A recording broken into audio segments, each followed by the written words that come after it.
Hello बच्चों, let's read this question. Question says for fixing one molecule of carbon dioxide in Calvin cycle. Calvin cycle में एक molecule carbon dioxide को fix करने के लिए कितने एटीपी और एनएडीपीएच की रिक्वायरमेंट होती है?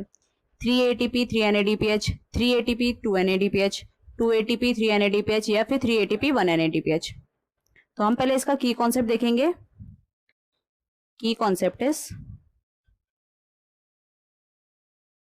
Calvin cycle. तो केल्विन साइकिल क्या होता है? केल्विन साइकिल आपके, इसको हम डार्क रिएक्शन भी बोलते हैं, और ये जो होता है ये होता है स्ट्रोमा में ऑफ क्लोरोप्लास्ट. तो अगर हम यहाँ पर इसकी रिएक्शन देखें तो होता क्या है, सबसे पहले यहाँ पर हमारे पास एक 5 कार्बन कंपाउंड होता है जिसका नाम होता है राइबोलोज 1,5 बिसफॉस्फेट. 1,5 बिसफॉस्फेट. तो ये क्या होता है, एक एंजाइम है जिसका नाम है रुबिस्को. रुबिस्को क्या करेगा, एटमॉस्फेयर में से कार्बन डाइऑक्साइड को फिक्स करेगा विद दिस 5 कार्बन कंपाउंड और एक बनाता है अनस्टेबल सा 6 कार्बन कंपाउंड. अब ये अनस्टेबल है तो ब्रेक होके एक स्टेबल कंपाउंड बनाएगा जिसका नाम 3-फॉस्फोग्लिसरिक एसिड है.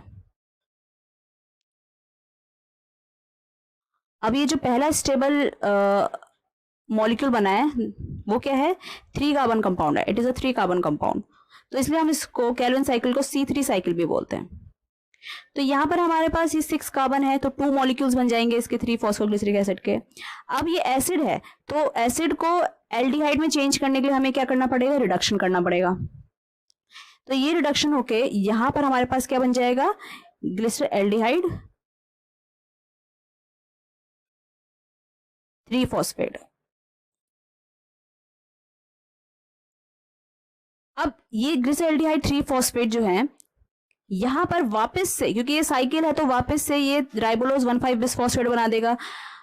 तो यहां पर तो 6 कार्बन कंपाउंड है और यहाँ पर 5 कार्बन कंपाउंड है. तो एक कार्बन कहाँ गया, एक कार्बन यहाँ पर रिलीज हो जाता है in the form of carbon dioxide. तो जो ये वाला हमारा स्टेप है, जो फर्स्ट स्टेप है, दैट इज यहाँ पर क्या हो रहा है, कार्बन फिक्सेशन हो रहा है. तो ये है हमारा first step of Calvin cycle. Second step क्या है कि यहां से एसिड से एल्डिहाइड बन रहा है. तो सेकेंड स्टेप इज रिडक्शन. और ये जो रिडक्शन स्टेप है यहाँ पर हमारे एटीपी और एनएडीपीएच यूज होने वाले हैं. तो कितने एटीपी एनएडीपीएच यूज होंगे, 2 मॉलिक्यूल्स है तो 2 एटीपी 2 एनएडीपीएच. फिर यहाँ पर हमारा जो ग्लिसरल्डिहाइड 3-फॉस्फेट है इससे राइबोलोज 1,5 बिसफॉस्फेट बनेगा. तो मतलब जहां से स्टार्ट हुई वहीं पर वापस आ गई है रिएक्शन साइकिल. तो इसलिए हम इसको बोलते हैं रीजनरेशन. तो थर्ड स्टेप क्या है हमारा, रीजनरेशन. और यहां पर भी हमारा जो है एक एटीपी यूज होगा. तो अगर हम चेक करेंगे कि हमारे कितने एटीपी और एनएडीपीएच यूज हुए हैं एक कार्बन डाइऑक्साइड को फिक्स करने के लिए, तो एटीपी कितना यूज हुआ है, 2 और 1, मतलब 3 एटीपी. और एनएडीपीएच कितने यूज हुए हैं,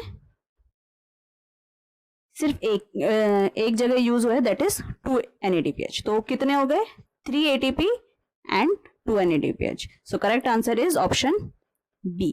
So I hope you understood it well. All the best.